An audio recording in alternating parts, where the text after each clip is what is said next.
Today the games begin. Team Alley Cat or Team Dog Park. I have both of my kits here and I have both of the background fabrics ready, and that's what we're going to start with for me. These are also available as paper patterns. If you wanted to use the traditional needle turn applique, we have those available on our website. Both of these kits are also available as SVG patterns, which means that you could download the pattern and use them on your Cameo Silhouette or your Brother scan and cut machine and load your own fabric and cut it and do the process that way. So both of those options are available on our website, but we also do have these full kits. These would be great items if you haven't gotten one yet to put on your wish list at the Urban Elementz website, and then you can email that wish list to anybody that might be doing Christmas shopping for you for the holiday season.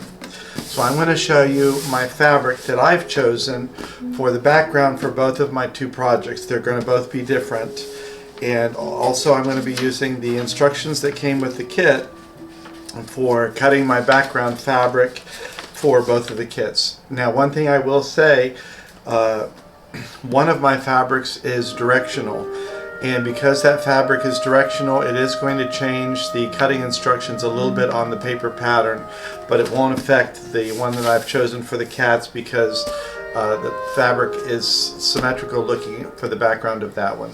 So I'm going to show you my background fabric and get that started before we do our first block. These are the fabrics that I chose for the background on the Dog Park and Alley Cat. For the Dog Park, I found two different newsprint fabrics, and this one was available at Joann's. It was a 108-inch wide backing fabric. This one we got at Quilt Market last year. I have the information on the name of this fabric if you're interested. But as you can see on both of these cases, this newsprint fabric is directional. So if I cut them both the same and this was running one way on one block and one way on the other, that would distract me. So I'm going to alter my cutting instructions a little bit for this particular fabric, but I do have plenty of this fabric. I never buy exactly what the fabric requirements are, but you can see on this newsprint fabric it would have been the same. They are directional, so they would have to be cut with that in mind. These are all different fabrics that I had looked at for doing the Alley Cat. I like the way that these look like balls of string that the cat had unwound.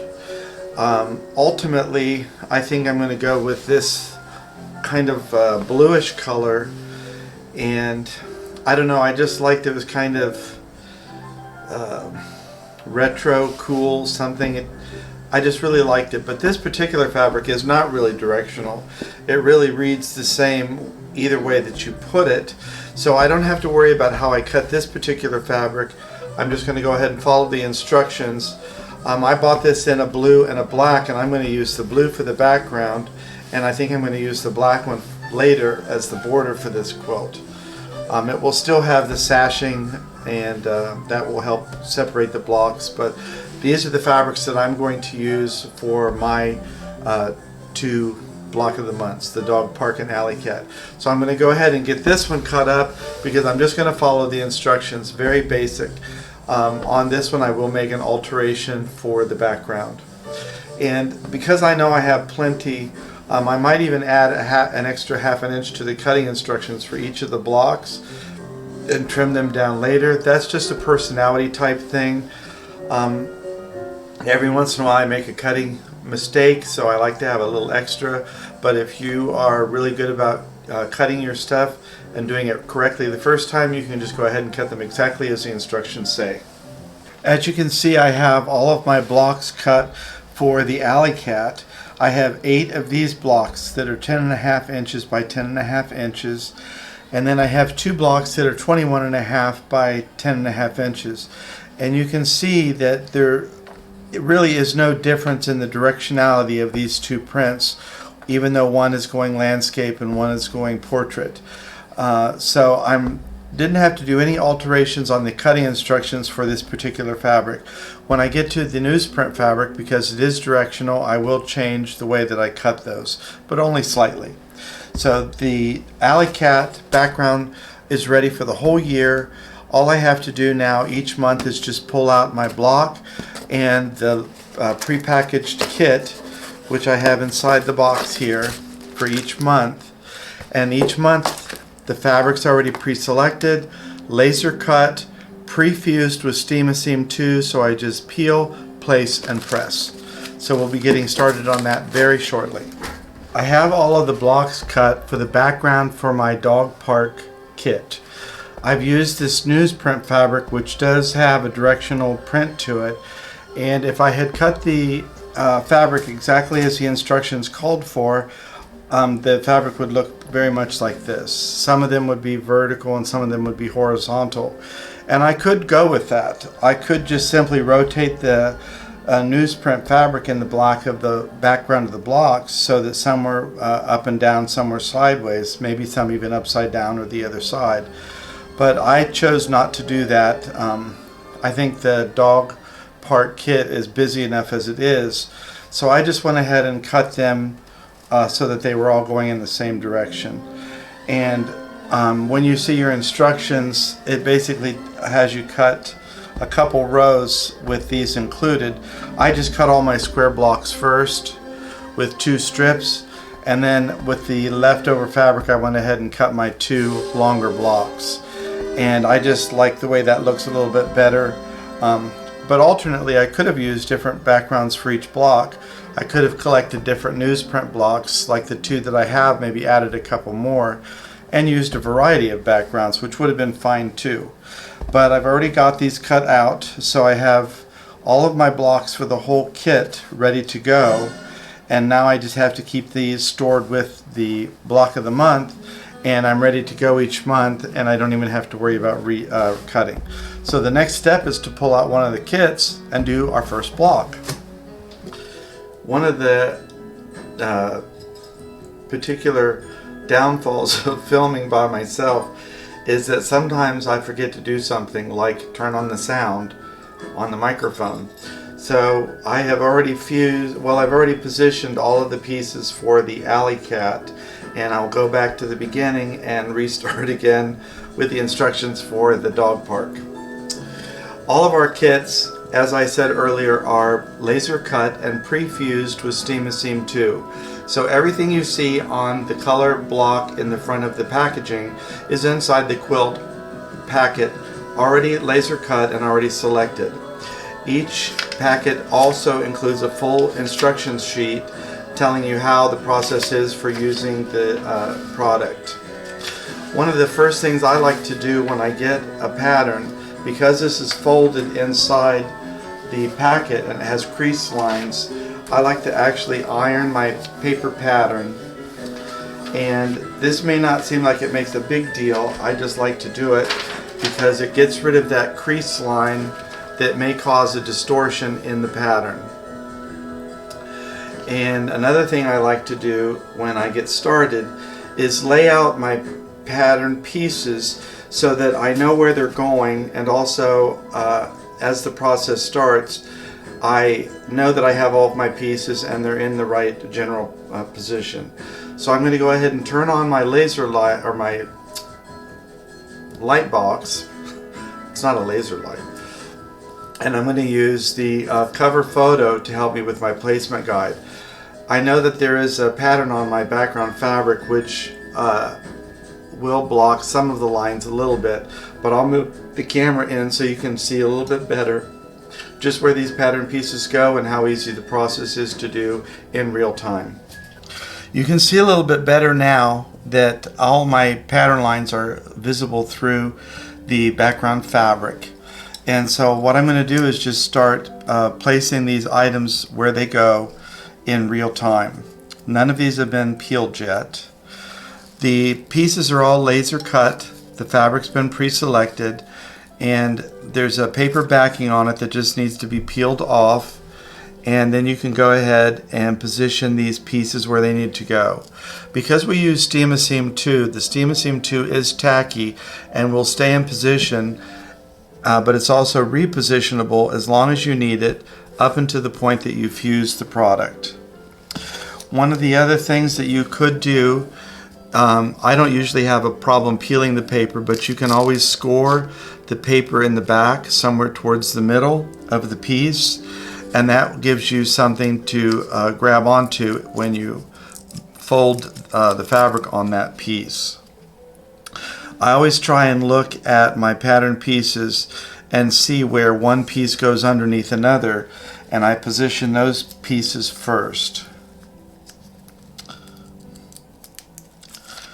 One of the two things that could possibly go wrong is that the paper's really stuck to the fabric, in which case you could score it. But another thing that happens once in a blue moon, and it's only happened to me twice since I've been recording these videos, is that when you peel the paper off, the fusible is stuck to the paper and not the fabric.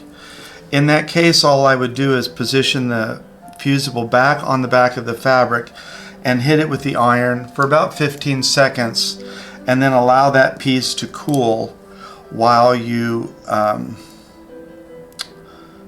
go to the next piece. Then you can go ahead and peel that fabric off without any problem.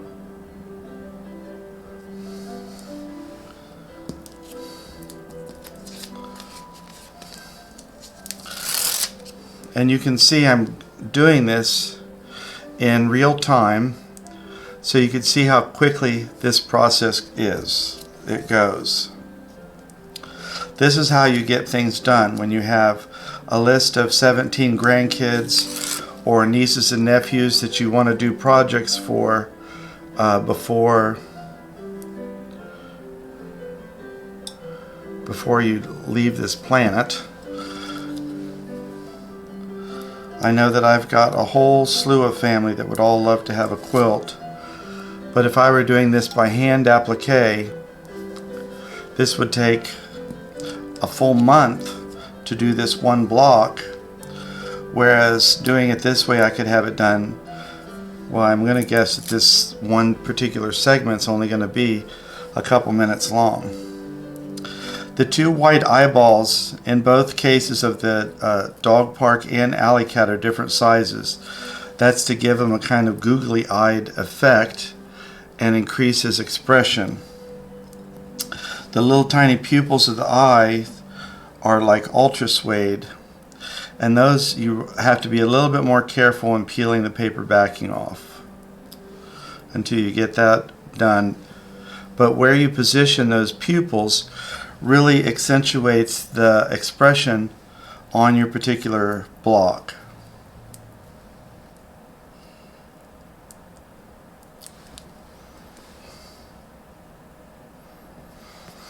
So you can see just how quick it was for me to get all these pieces down.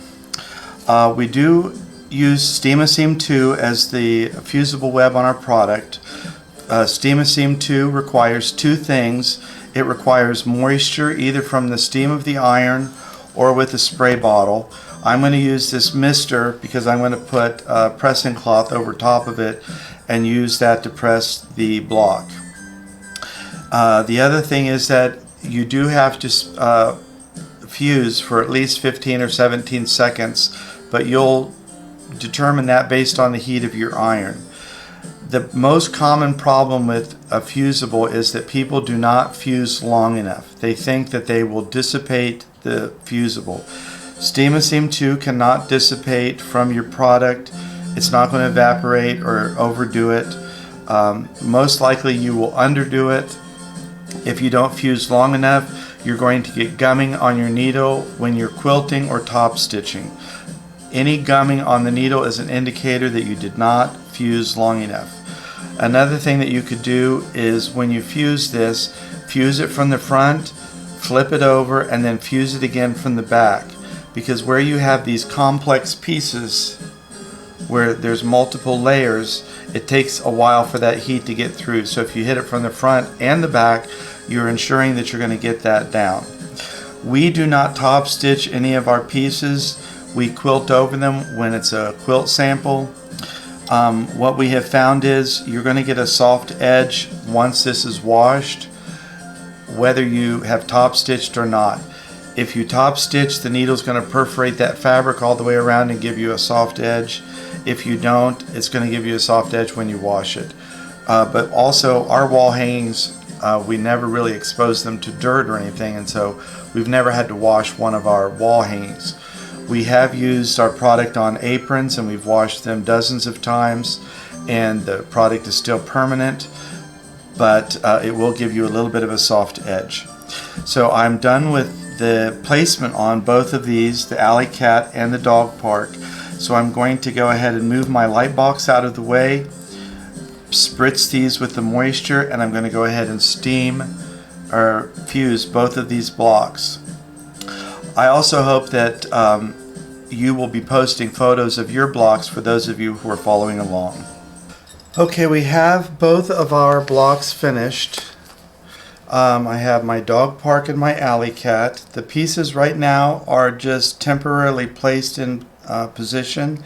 They're not fused yet. They won't become permanent until I apply heat of the iron, or if this were on a wood or glass product, I could use a blow dryer.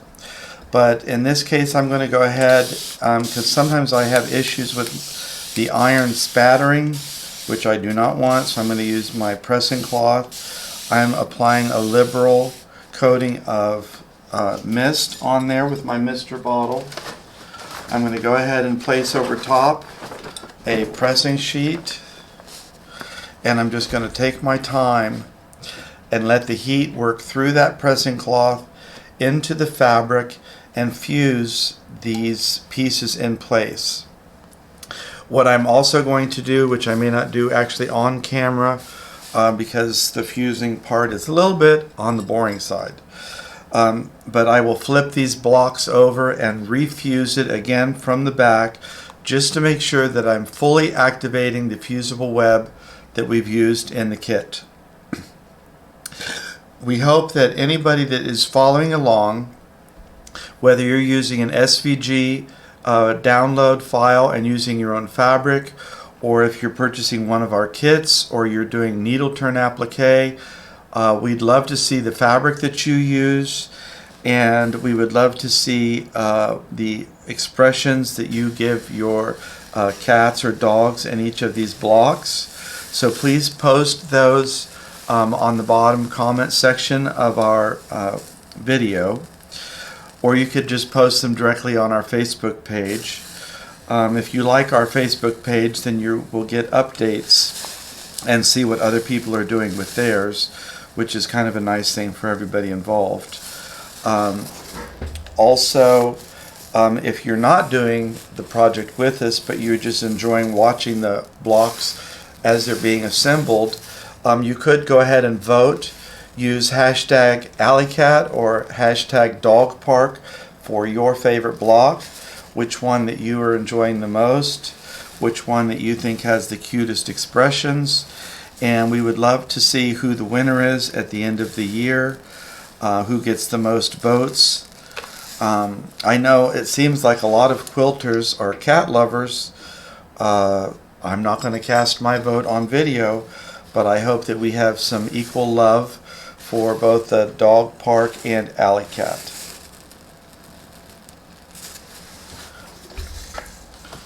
So at this point, these pieces are now permanent. Like I said, I could flip these over and refuse again from the back, just to make sure that all of the fusible web has completely activated. And at that point, these blocks are ready to hang on the design wall and keep me company throughout the next several months while we finish the rest of the blocks. But you can see just how easily this product is to use, how quick it is to get something finished, and probably the longest part of this would be getting it quilted when it was finished. But if you have a favorite long arm quilter that you use, you don't even have to worry about that. So this would be a great gift for either a dog lover or a cat lover in your family, and we can't wait to see who you vote for. See you next time.